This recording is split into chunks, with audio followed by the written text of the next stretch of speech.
오늘 창세기 16장 말씀을 함께 나눕니다. 내가 어디서 왔으며 어디로 가느냐라고 하는 제목으로 하나님의 말씀을 나눕니다. 창세기 15장에 하나님께서 아브라함에게 횃불 언약을 맺으시죠. 내 몸에서 날 상속자로 큰 민족을 이루고 그 자손들이 거할 땅을 내가 너에게 약속하겠다. 이것을 증표로 보여준 것이 횃불 언약입니다. 그런데 이 언약을 아브라함과 맺으시고 얼마 지나지 않아서 16장에 넘어가자마자 2절에 이렇게 말씀하죠. 사레가 아브라함에게 이르되 여호와께서 내 출산을 허락하지 아니하셨으니 원하건대 내 여종에게 들어가라. 내가 혹 그로 말미암아 자녀를 얻을까 하노라 하매 아브라함이 사레의 말을 들은지라.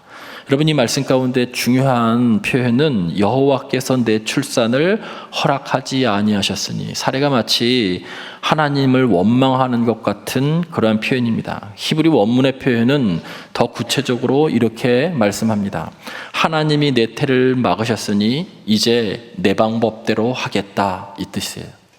하나님께서 약속하셨음에도 불구하고 기다려도, 오래 기다리진 않았어요. 근데 기다려도 소식이 없으니 이제 내 방법대로 하겠다, 이 뜻이에요.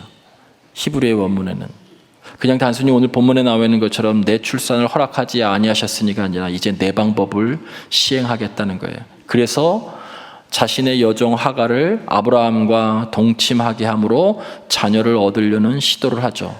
그런데 마지막에 보면 아브라함이 사레의 말을 들으니라. 한쪽은 부추겼고 한쪽은 교묘하게 받아들여서 동의한 것이죠. 결국에 그로 말미암아 하나님의 횃불의 언약을 깨게 되는 겁니다. 우리도 똑같은 삶을 살고 있습니다. 하나님께서 우리들에게 약속하신 하나님의 언약의 말씀이 한편에 있고요, 사라가 지금 경험하고 있는 자녀를 낳지 못해 미래가 보이지 않는 암담한 현실, 이 둘 사이에 우리는 늘 놓여 있습니다.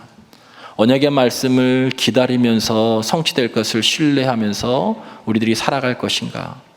그렇게 살고 싶음에도 불구하고 현실은 암담하고 비참하고 앞이 보이지 않기 때문에 하나님께서 방패와 상급되어 주신다고 하셨음에도 불구하고 우리의 미래에 대한, 우리의 그 삶에 대한 암담한 현실 때문에 이 약속을 지키지 못하고 인간적인 방법을 선택하는 우리 자신이, 이 둘이 늘 충돌하고 있는 것이죠. 하나님의 말씀대로 살려고 하는 나와, 그리고 나의 하나님의 그 신실한 약속을 결국 신뢰하지 못하고 인간의 방법을 선택하는 내가 늘 충돌합니다.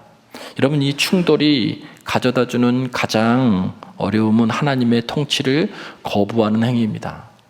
신뢰하고 기다려야 되는데 인간의 방법을 쓰는 것 자체가 하나님이 다스리고 통치하시는 하나님의 통치를 거부하는 행위예요. 불순종이라고 하는 것은 하나님께서 무엇 하라라고 하는 것에 하지 않는 것만이 아니라 하나님이 하라고 말씀하시지 않으셨음에도 불구하고 제멋대로 자기 길을 가는 것도 불순종인 거예요. 하나님이 무엇 하라 하지 말라라고 하는 것에 대해서 행하지 않는 것뿐만이 아니라 하나님이 결국에 말씀하지 않으셨음에도 불구하고 그냥 자기 뜻대로 가는 것도 여러분 불순종인 것을 여기 말씀하고 있어요. 이 불순종, 하나님의 통치를 거부하는 것, 하나님의 말씀, 언약을 신뢰하지 못해서 내 방법을 실행했었던 결과가 가져온 것은 아브라함 가정의 극심한 가정 불화예요. 4절 말씀에 아브라함이 하갈과 동침하였더니 하갈이 임신하매 그가 자기 임신함을 알고 그 여주인을 멸시한지라, 이렇게 나와 있어요. 여러분, 하갈의 임신 소식을 듣고 마음이 무너져 내린 사람은 아마 사레였을 거예요. 이런 거죠. 나는 하나님께서 아브라함에게, 내 남편에게 큰 민족을 이루게 하겠다는 그 약속을 10년 전에 받았어요. 그럼에도 불구하고 자신에게 자녀가 없어요. 아무리 기다리고 노력했음에도 불구하고 자녀가 없는데, 그런데 하갈은 단번에 자신이 볼 때는 쉽게 자녀를 얻게 되는 것이죠. 그때까지는 사라의 절망감은 아이를 갖지 못한 것이 내 문제였구나라고 하는 것을, 그런 절망을 갖게 되는 것이죠. 그래서 절망하고 있는데 반대로 여종 하갈은 의기양양해졌어요. 이 태중의 아이가 만약에 사내 아이라면 아브라함의 상속자가 돼서 아브라함의 모든 재산들이 자신의 아들에게 옮겨가게 되죠. 자신의 상황도 완전히 바뀌게 바뀌게 됩니다. 그것을 알았었던 하갈이 행한 행위가 뭐냐면 주인을 멸시하는 거예요. 멸시하는 것. 오늘 성경에 그 여주인을 멸시한지라 나와 있죠. 이 멸시라고 하는 것은 질서와 권위를 존중하지 않는 거예요. 질서를 지키지 않고 권위를 존중하지 않는 거예요. 사례는 주인이었고 그리고 하갈은 종이었어요. 여기 안에는 권위가 있고 질서가 있어요. 이것이 깨지면 그 가정에 불화가 일어나는 것이죠. 여러분 회사에서도 여러분 기업을 하시는 사장님, 회장님이 계시고 직원들이 계세요. 그 질서와 권위가 존중되지 않으면 여러분 회사가 이윤을 남길 수가 없어요. 그 목적을 달성할 수 없죠. 더더욱이나 교회, 하나님의 교회 공동체는 영적 질서와 권위가 있는 거예요. 여러분 이것이 존중되지 않으면 여러분 여기는 하나님의 나라를 이룰 수가 없어요. 이 다양하신 분들이 각기 다 자신의 의견들 때문에. 여러분 질서와 권위가 존중되지 않는 가정도 마찬가지죠. 아버지의 권위가 있고 어머니의 권위가 있고 그것을 중심으로 한 가정의 질서가 있어요. 그런데 자녀들이 이것을 존중하지 않고 지키지 않으면 가정은 정말 심각할 정도로 슬픔의 장소가 될 수밖에 없죠. 우리의 사람이 살아가는 모든 곳에는요 질서와 권위가 있어요. 국가도 마찬가지죠. 그런데 자신의 삶의 상황이 좋아졌다고 해서 어떤 기회가 왔다고 해서 하갈은 그 질서를 지금 무너뜨리고 있는 거예요. 질서를 지키지 않고 여주인의 권위를 존중하지 않죠. 오늘 성경에 그것이 멸시했다는 거예요. 멸시했다는 것. 이 하갈이 멸시를 사레가 받게 되니까 사레는 아브라함에게 5절부터 7절 말씀에 보면 정당성을 확보하고 난 후에 이제 다시 하갈에게 공격하죠. 성경은 그것을 학대라고 표현하고 있어요. 멸시하니까 학대로 대응한 거죠. 이 학대가 얼마나 고통스러웠던 건지 하갈이 그만 그것을 견디지 못하고 광야로 도망쳤어요. 여러분 이 부분을 여러분이 잘 기억하셔야 돼요. 질서와 권위를 존중하지 않는 자의 신세예요. 여러분 잘 생각해 보세요. 회사 생활할 때 어떤 사람과의 모임 가운데 있을 때 가정에서도 그렇고 여러분 질서와 권위를 존중하지 않는 자는 늘 떠돌아요. 늘 떠돕니다. 이 교회 저 교회 옮겨 다니고요. 이 회사 저 회사 옮겨 다니고요. 신앙생활도 떠돌고 자신의 삶의 자리도 늘 떠돌아요. 질서와 권위를 존중하지 않기 때문에 그런 것이죠. 하갈이 그렇게 도망쳐 나왔어요. 학대를 견디 멸시 때문에 시작된 이것 때문에 결국에 뿌린 대로 걷어서 그는 광야로 도망쳐 나옵니다. 그러나 그런 사람조차도 하나님은 만나주시고 사랑해 주신 하나님이에요. 7절 말씀에 보면 마치 그를 기다리는 것처럼 하나님이 그를 기다리고 계세요. 광야에서 도망쳐 나왔는데 이제 갈 곳이 정해져 있지 않은 거예요. 광야의 남쪽으로 내려가면 자기가 살았던 애굽이죠. 애굽. 그런데 하나님은 그가 애굽으로 가는 것을 원치 않으셨어요. 여호와의 사자가 하갈에게 와서 이렇게 묻습니다. 사라의 여종 하갈아, 내가 어디서 와서 어디로 가는 길이냐? 하갈이 대답하죠. 나는 내 주인, 내 여주인 사레를 피하여 도망하나이다. 여러분 그런데 오늘 이 말씀 가운데 정말 중요한 부분은 9절부터 11절까지 말씀이에요. 여호와의 사자가 하갈에게 말씀하시고 난 다음에 그리고 난 다음에 약속하시는 부분이 나와요. 여러분 여기 오늘 7절 말씀에 보면 도망쳐 나온 그 종살이가 너무나 힘들고 어려워서 도망쳐 나온 하갈을 여호와의 사자가 어떻게 부르냐면 사레의 여종 하갈아라고 종이라고 하는 수식어를 명확하게 붙이고 있어요. 하나님도 아셨을 거예요. 거기 나온 것을. 종의 신분으로서 거기에 삶이 너무나 힘들고 어려웠던 것을 알으셨어요. 그래서 도망쳐 나왔는데 하나님은 거기다 수식어를 명확하게 불러요. 그냥 하갈아라고 불렀으면 좋았을 것을 사레의 여종 하갈아, 네가 어디서 나왔으며 어디로 가느냐라고 하는 거예요. 사레가 정말 도망치고 싶었던, 떼어내고 싶었던 수식어죠. 종, 사레의 여종. 떼어내고 싶고 고통스럽고 도망치고 싶고 그러한 그 종이라고 하는 표현을 너무나도 명확하게 그렇게 지적하고 있어요. 여러분 우리에게도 그런 떼어내고 싶은 수식어가 있죠. 남들과는 다른 가정 환경, 가난의 굴레, 때로는 누구의 자녀, 누구의 부모, 누구의 아내, 내 삶에 부정적인 수식어들이 우리들의 삶 속에서도 늘 있습니다. 내가 원하지 않는 직함, 위치, 때에 따라서는 내가 원하지 않았었던 어떤 환경들, 이 모든 것들이 수식어로, 부정적인 수식어로 붙어요. 떼어내고 싶은 것이 있습니다. 그 고통을 좀 모면해 보려고 도망쳐 나왔는데 하나님은 사라의 여종 하가라 이렇게 부르시고 계세요. 나온 것을 아심에도 불구하고. 왜일까요? 여러분, 오늘 성경이 상징하고 있는 것은 원래의 자리에서 떠난 인간 죄인들의 실존을 말하고 있는 거예요.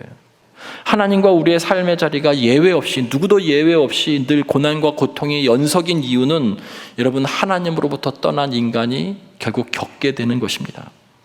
하나님은 하갈에게 그가 그렇게 떼어내고 싶었던 삶의 자리, 그 수식어를 명확하게 다시 부르고 있어요. 사라의 여종 하갈아. 여러분, 그것을 인정하는 것에서부터 문제가 해결되고, 그것을 인정하는 것에서부터 믿음이 시작되는 거예요. 우리들에게 붙인다면 하나님을 떠난 죄인이라고 하는 것. 하나님을 떠난 인간은 모두 다 죄인입니다. 그리고 하나님은 두 번째로 말씀하시죠. 하갈에게 너 내 주인에게 돌아가서 그 수하에게 복종하라라고 말씀해요. 복종하라. 여러분, 여기서 복종하다라고 하는 것은 너 들어가서 겸손을 배우라라고 하는 뜻이에요. 겸손을 배우라. 하갈은 임신하자 종의 위치를 상실한 행동을 하기 시작하죠. 그것이 멸시입니다. 상황이 달라졌다고 해서 질서를 무너뜨리고 주인을 멸시하는 태도를 보이죠. 그래서 도망쳤는데 정말 다시 돌아가고 싶지 않은 그 자리로 하나님은 돌아가라고 말씀하고 있어요. 종이라고 부르는 것도 힘든데 너 다시 그 자리로 돌아가라라고 말씀하고 있어요. 여러분, 이것이 우리의 삶의 자리예요. 하나님을 떠난 우리 인간의 삶의 자리. 질병, 경제적인 어려움, 뒤틀린 관계, 가정의 불화, 소유에 대한 문제, 대책 없이 찾아온 인생의 허무, 우리의 삶 가운데 반드시 경험하게 되는 일들에 대해서 하나님은 여기서 도망치지 말고, 회피하지 말고 대면하라고 우리들에게 말씀하고 있는 것이기도 합니다. 도망가는 습관을 버리라는 거예요. 아무리 내가 생각하는 대로 상황이 달라져도 인간의 실존적인 삶의 문제와 고통은 변하지 않는다는 거예요. 내가 원하는 어떤 환경에 간다고 해서 여러분, 그 문제가 또다시 일어난다는 거예요. 거기도 역시 고통이 있고 고난이 있다는 거예요. 근데 오늘 말씀 속에서 중요한 것은 순서예요. 이것이 우리들에게 주는 가장 중요한 교훈입니다. 여러분, 9절부터 11절, 12절까지 하갈을 만나시고 그 고통을 들으시고 살피신 하나님께서 그에게 언약, 말씀, 축복의 말씀을 주세요. 9절부터 12절까지의 말씀에 보면. 근데 그 말씀 전에 뭘 주냐면 바로 하갈의 태도를 바꿀 것을 명령하세요. 하갈의 태도를 바꿀 것. 원래의 자리로 돌아가 겸손을 배우라는 거예요.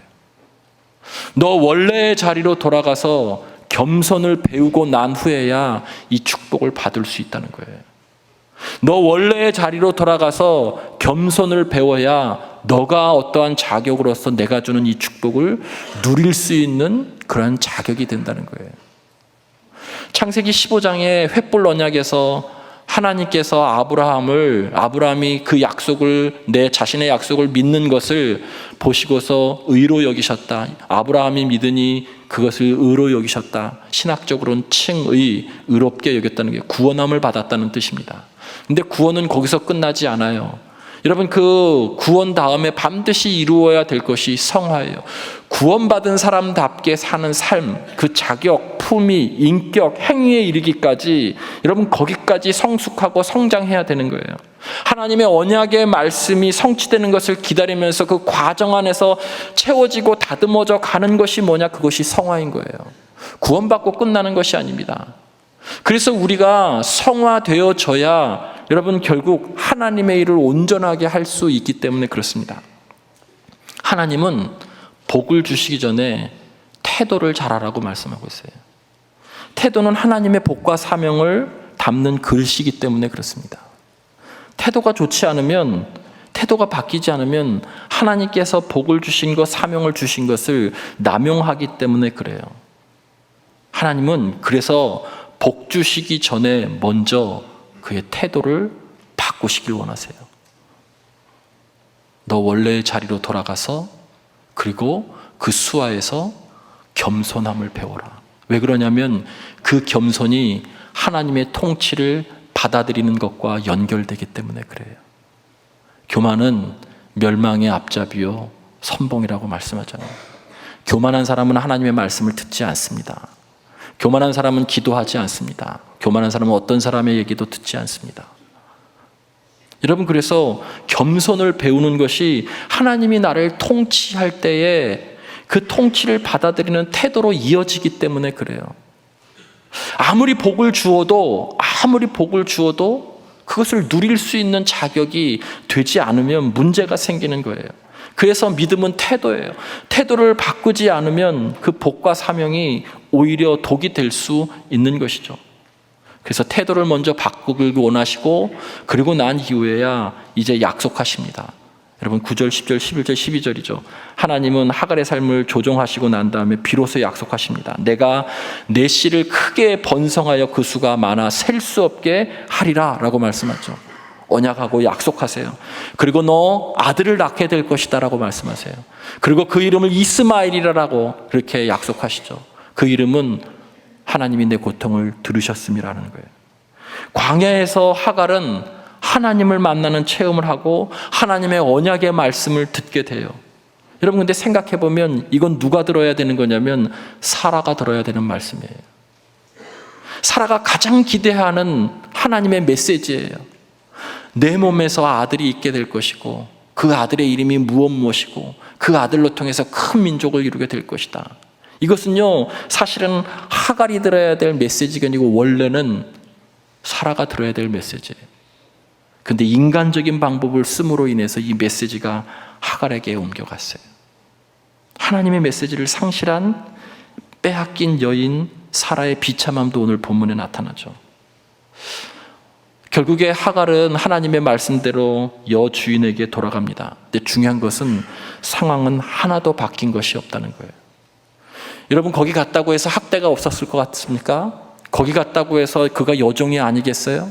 그가 거기 다시 원래의 자리로 돌아갔다고 해서 그렇게 저 삶이 그 환경이 더 좋아졌겠어요? 전혀 그렇지 않을 거예요. 바뀐 환경은 아무것도 없어요. 그래서 다시 되돌아가고 싶지 않은 곳이에요. 그런데 하나님이 말씀하셔서 들어갔어요. 바뀐 것이 있다면 가장 중요한 것인데 그 상황을 견뎌낼 힘이 하갈에겐 생겼다는 거예요. 그게 뭐냐면 하나님께서 주신 언약의 말씀이에요. 너 아들을 낳게 될 것이다. 너의 아들로 인해서 큰 민족을 이루게 될 것이다. 광야에서 내가 너의 고통을 들고 살핀 것처럼 너의 그 삶의 자리 고통스러운 상황 가운데서도 여전히 내가 너를 살피고 돌보겠다라고 하는 이 언약의 말씀을 받은 거예요. 바뀐 건 아무것도 없지만 달라진 것이 하나 있다면 하나님의 언약의 말씀을 붙들었다는 거예요. 그래서 예전에는 견디지 못하고 도망 나왔지만 이제는 그 말씀을 붙들었기 때문에, 그 언약을 붙들었기 때문에 그 말씀이 성취될 때까지 인내하며 견딜 수 있는 내적인 힘이 생겼다는 거예요. 여러분, 그러기 때문에 기독교는 종교가 아니고 말씀의 종교고 생명 있는 것입니다. 힘이 있는 거예요, 말씀에. 우리가 흔히 믿음이라고 이야기하면 어떤 신기한 일들이 일어나고 도깨비방망이처럼 여기고 형통을 이야기하고 있지만 사실은 믿음이라고 하는 것은 지금 하갈에게 말씀이 주어져서 고통스러운 상황 가운데서도 언약의 말씀이 내 삶에 이루어질 것을 신뢰하면서 견디고 이기고 결국에는 신뢰하는 것이에요. 힘이 생겼다는 거예요. 말씀으로 믿음이 생겼다는 것은. 시편 119편 49절과 50절 말씀을 우리 함께 합독하겠습니다. 한 목소리로 합독합니다. 시작.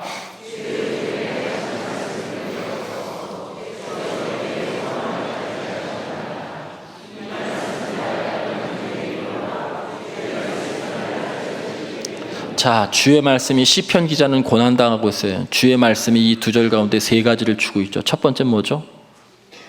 첫 번째는 주의 말씀이 우리에게 가져다 주는 것, 소망을 가지게 하셨습니다. 주의 말씀이 환경은 바뀌지 않았지만 우리들에게 소망을 주신다는 거예요. 그게 언약의 말씀이죠. 두 번째는 고난 중에 위로를 주신다는 거예요. 세 번째는 죽기보다도 싫은 그 상황 가운데서 나를 살리셨다는 거예요. 이게 말씀의 힘이고 능력이에요. 말씀을 붙들고 있는 사람들에게 주시는 힘이에요. 하갈은 달라진 것은 하나도 없어요.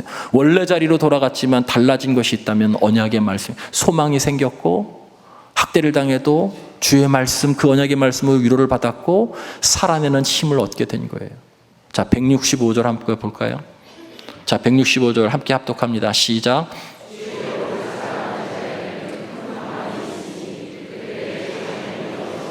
여기도 두 가지가 있죠. 하나는 뭐죠? 큰 평안이에요. 또 하나는 장애물이 없으리로다. 주의 말씀을 붙들고 사는 사람들에게 큰 평안이 있어요. 상황은 바뀐 것 없어요. 여전히 고난의 상황이에요. 그럼에도 불구하고 말씀을 붙드니 큰 평안이 있는 거예요. 또 하나는 뭐예요? 때에 따라서 하나님께서 넘어갈 수 있도록 장애물을 없애주신다는 것이죠. 하나님의 말씀은 길을 열어주시고 용기 주시고 견딜 힘을 주시고 때에 따라서 상황도 바꾸어 주세요. 하갈이 바뀐 상황은 아무것도 없지만 내면에 그가 가지고 갔었던 것은 무엇이냐면 하나님께서 약속하셨던 언약의 말씀이 우리 안에, 자기 안에 있는 거예요. 그래서 그 상황을 이기고 견디는 거예요. 언약이 성취될 때까지. 그 길은, 그 믿음은 우리가 걸어야 될 믿음이에요. 여러분, 월요일 날 출근하면 여러분을 학대하는 상사는 그대로 그 자리에 있을 거예요. 변한 것 아무것도 없어요. 여러분을 힘들게 하는 동료들 그 자리에 그대로 있습니다. 사장님들 입장에선 말 정말 안 되는 직원 그대로 있을 겁니다. 견뎌낼 수가 없어요. 어떻게 할 수가 없어요. 그러나 그럼에도 불구하고 내게 주신 말씀으로 여러분이 또 그날 하루를 승리하면서 살아가는 거예요. 그럴 때 하나님께서 길을 열어주시고 장애물을 제거해 주시고 위로해 주시고 소망을 주시고 용기를 주시는 거예요. 믿으시길 바랍니다. 그게 말씀의 힘인 거예요. 하갈은 그걸 얻었어요. 그리고 그 약속이 이루어질 것을 기다리는 거예요. 그러면서 성화되는 거예요. 그러면서 거룩해지는 거예요. 그러면서 다듬어지는 거예요. 그러면서 성숙해지는 거예요. 그것이 그리스도인의 삶이고 하나님을 체험하는 삶인 거예요. 오늘 마지막으로 우리들에게 주는 근본적인 질문을 여기서 던지죠. 하갈을 떠나서 모든 인생에게 너 어디서 와서 어디로 가느냐라고 하는 질문이에요. 여러분, 이 질문은 모두에게 주어지는, 모든 인생에게 주어지는 질문입니다. 이 문제에 답을 하면 삶에 대해서, 관계에 대해서, 욕망에 대해서 대처하는 것이 완전히 달라질 수 있어요. 광야를 헤매고 있는 하갈에게 여호와의 사자가 나타나서 너 어디로 가며 어디서 왔으며 어디로 가고 있느냐라고 물을 때 하갈의 대답은 반쪽의 대답밖에 안 됐어요. 내가 내 저 여종에게 피하여 나왔나이다. 근데 그 다음에 어디로 갈지가 없어요. 방황한다는 거죠. 방황한다는 것. 우리 인생을 상징하고 있는 거예요. 원래 자리를 벗어난 우리의 인생을 상징하는 게 방황이라는 거예요. 창세기 4장 16절에 가인이 여호와 앞을 떠나서라고 표현하고 있어요. 가인이 여호와 앞을 떠나서 에덴 동쪽 놋 땅에 거주하더니라고 하는 그 놋은 방황하다라고 하는 뜻이에요. 모든 인생이 하나님 앞을 떠나면 방황해요. 그것이 실존이에요. 실존. 그래서 고통스러운 거예요. 한 사람도 예외 없이 다 고통스러워요. 근데 그 고통을 믿음으로, 말씀으로 이기는 사람들이 그리스도인이에요. 하갈의 고통을 아시고 살피시는 하나님께서 저와 여러분의 고통을 아시고 살피시는 하나님이신 줄 믿습니다. 그리고 여러분에게 약속하셨어요. 축복하시겠다고. 그 약속을 신뢰하고 믿으시며 믿음의 경주로 승리하시는 우리 모두가 되기를 주님의 이름으로 간절히 축원을 드립니다.